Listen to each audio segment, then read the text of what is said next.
His hands were steady when he set the case down on the table. That was the first thing anyone noticed. Not the case itself, though it was old enough, a canvas rifle bag with leather bindings gone dark from decades of handling, but the hands, steady, unhurried. The hands of a man who had long since stopped being impressed by things that impressed other people. The Dominion Rifle Association's annual autumn competition was held every October at the Carleton County Shooting Club, 40 minutes west of Ottawa, on a stretch of flat land that turned golden rust in the fall. It wasn't a large event.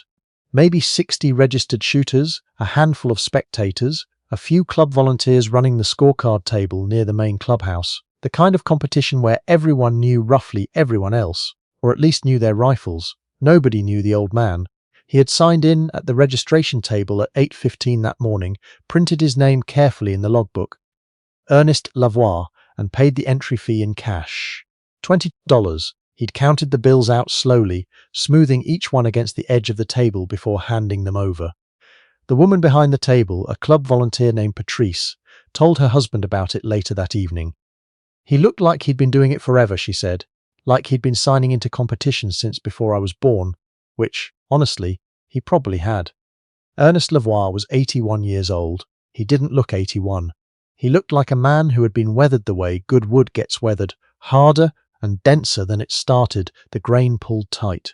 His face was long and deeply lined, the kind of face that had spent years outside in northern Quebec wind. His hair was white and cut short in a way that hadn't changed since the 1960s, parted on the left, combed flat. He wore a red flannel shirt and canvas trousers and boots that had been resoled at least twice. He carried the rifle case over one shoulder and a small canvas bag over the other, and he walked to Lane 7 without asking anyone where it was. The shooters on either side of him didn't know what to make of him. Lane 6 was occupied by a man named Thibault, younger, maybe 45, who ran a sporting goods shop in Kanata and shot competitively every season. He had a modern Tikka T3X in .308 scoped, with a custom stock and a muzzle brake that cost more than some people's rent. He glanced over at the old man setting up at Lane 7 and said nothing. Lane 8 belonged to a pair of younger men, brothers from the look of them, early 30s, both in matching caps, both carrying AR platform rifles with collapsible stocks and red dot sights. One of them watched Ernest Lavoie unzip his canvas case and leaned over to say something to his brother. They both smiled. Ernest Lavoie did not look up.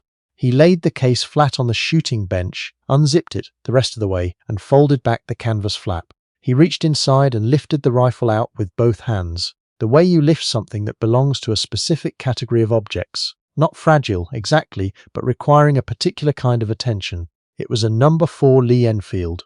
The stock was walnut, dark with age and oil, worn smooth in the places where hands had held it for years. The pistol grip, the forend just ahead of the trigger guard, the cheek weld.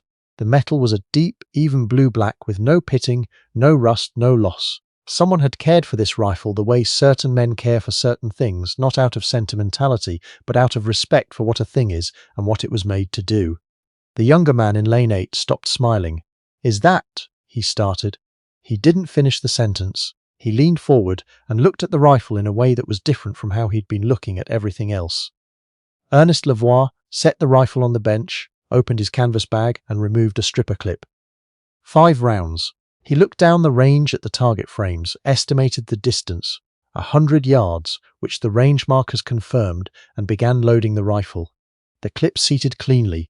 The bolt worked with a smooth, definitive action, the kind that mechanics spend years trying to replicate. The man in Lane 6, Thibault, had turned fully around now. "Sir," he said, and his voice had shifted into something different from what it had been a moment ago. "Is that a No. 4? "No, 4 Mark 1, Ernest Lavoie said. 1943. He said it the way you'd say the year a house was built or the year a road was laid.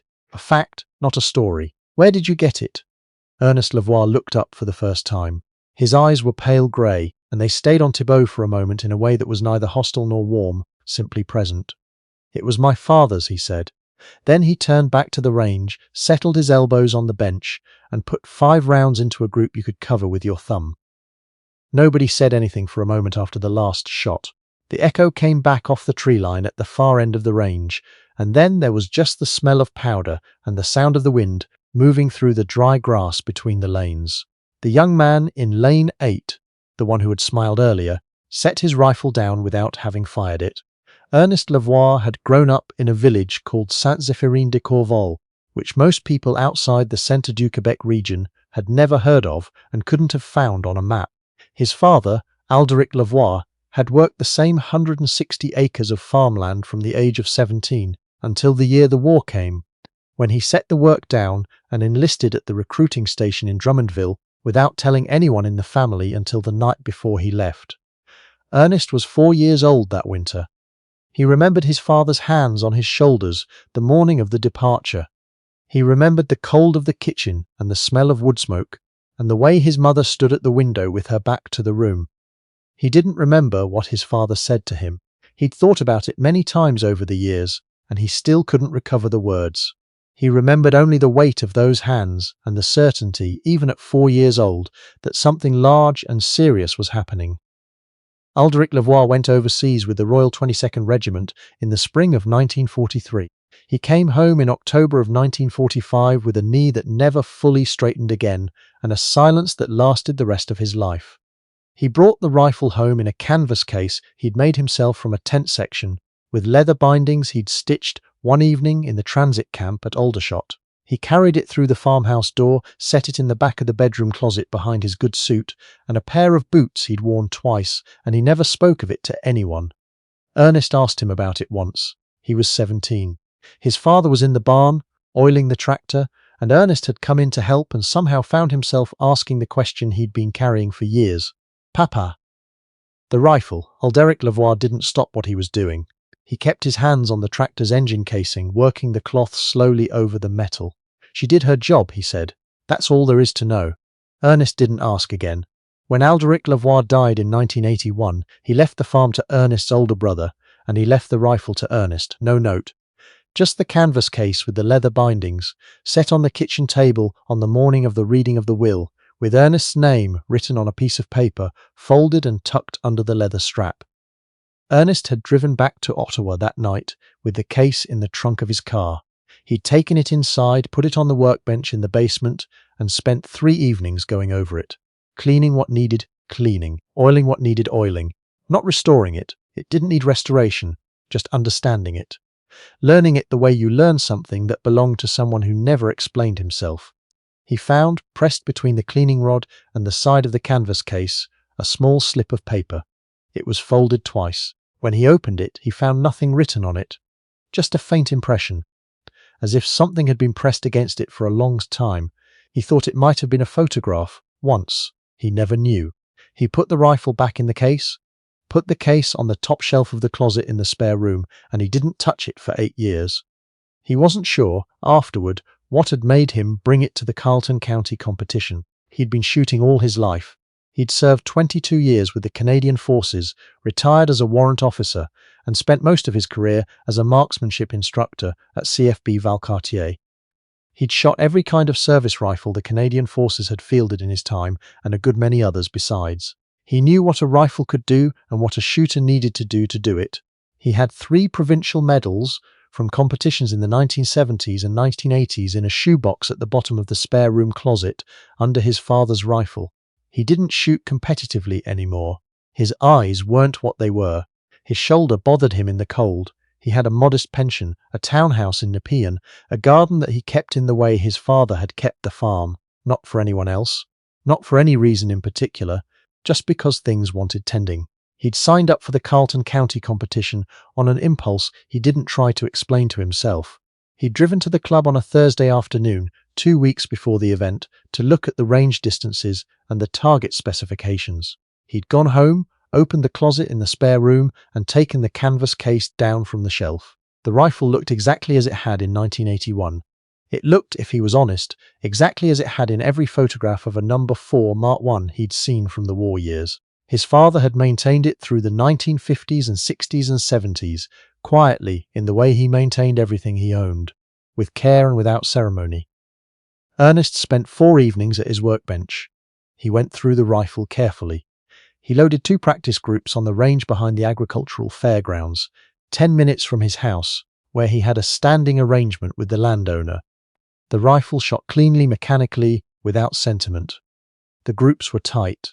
He drove to the Carleton County Shooting Club on the morning of the competition and signed in at 8:15. He printed his name carefully in the logbook. He paid $22 in cash. After his second relay, a man from the organizing committee came down to Lane 7 and asked if Ernest would be willing to speak to the group before the awards were presented. Ernest looked at him. The man's name was Bertrand. He was the club's president, 60-ish, grey-haired, wearing a vest with the club's logo embroidered on the chest. "About what?" Ernest said. "The rifle," Bertrand said. "And your scores, sir, people want to know." Ernest looked out at the range. The last relay was finishing. The light was low and flat in the way it gets in October in the Ottawa Valley, everything gone to amber and grey. "I don't have much to say," he said. "You don't have to say much," Bertrand said. He said it gently. Not a request exactly, but something close to it.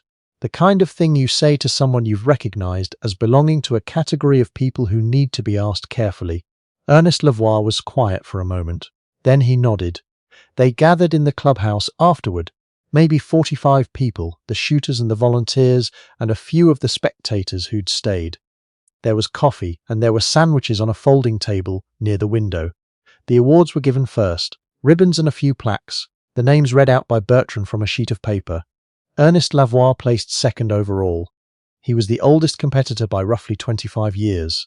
When Bertrand read out his name and the score, a 94 out of a possible 100 at 100 yards, open sights, there was a moment of silence in the room before the applause started. Not hesitation, something else. The kind of silence that happens when a room needs a second to understand what it's just heard. The young man from Lane 8, whose name was Callum, it turned out Callum Vickers, started the applause. He clapped with his hands held up at shoulder height, the way you clap when you mean it. After the awards, Bertrand gestured to Ernest, and Ernest stood up from his chair near the back of the room and walked to the front. He was carrying his coffee cup. He set it on the table and looked at the room. "I'm not much for speeches," he said. His French accent was slight, the remnant of the village of his parents' kitchen, smoothed over by decades of English language service. "I came today because of the rifle. Not my own skill. The rifle." He paused. "It belonged to my father. He served with the Vandus, the Royal 22nd, from 1943 to 1945. He was at Ortona. He never talked about it. Not once in his life, not to my mother, not to me. He was that kind of man." A few people in the room shifted. Someone set down their coffee cup. "He brought this rifle home in a canvas case he made himself. He put it in the back of a closet. He kept it clean. He died in 1981. He left it to me." Ernest stopped. He looked at his coffee cup as if he'd just remembered it was there. "I brought it today because it seemed like the right thing to do with it, to fire it, to let it do what it was made to do. I think he would have understood that." He looked up at the room. Callum Vickers was watching him from near the door, his cap in his hands. "I don't know what he did over there," Ernest said. "I don't know the details. He didn't leave any. But I know he came home, and I know he kept this rifle as clean as the day it was issued, and I know he left it to me and not to anyone else. That means something. I've spent a long time trying to figure out what." He picked up his coffee cup. "I think it means he wanted someone to remember," he said. "Not the war, not him particularly, just that it happened. That men went and did what was asked of them and came home different and didn't always have words for it. That's worth something." He looked out the window at the flagpole. The maple leaf was stiff in the October wind. "That's all I have," he said. He went back to his chair. Callum Vickers found him outside afterward in the parking lot, loading the canvas case into the back seat of an old Civic that had seen better decades. He stopped a few feet away and waited until Ernest looked up. "Sir," he said, "can I ask, do you shoot competitively? I mean, regularly?" "Not anymore," Ernest said. This was the first time in about 12 years. Callum nodded slowly. He was quiet for a moment in the way young men sometimes get quiet when they're trying to say something that matters. "My grandfather served," he said. "Korea. He didn't talk about it either." Ernest Lavoie looked at him. There was no sentimentality in his expression and no distance either. Just attention. "I know," he said. He meant, "I know that's what they did. I know the silence. I know what it cost and what it meant." He meant all of that and said only 2 words. Callum Vickers seemed to understand. They stood there in the October cold for another moment, the 2 of them, in the parking lot of the Carleton County Shooting Club, the flag still moving on its pole above the clubhouse roof, the tree line at the far end of the range gone copper and brown in the last of the afternoon light. Then Ernest Lavoie closed the car door, nodded once, and drove home to Nepean. The dogwood at the end of his driveway had dropped most of its leaves. The ones that remained were red in a way that seemed, that evening, almost deliberate. He sat in the car for a moment after he turned off the engine and looked at it. Then he went inside. The rifle went back to the spare room closet, back to its shelf, the canvas case with the leather bindings his father had stitched by hand in a transit camp in England 80 years ago. Ernest set it carefully on the shelf, straightened it, and stood there for a moment with his hand resting on the canvas. "I took her out, Papa," he said.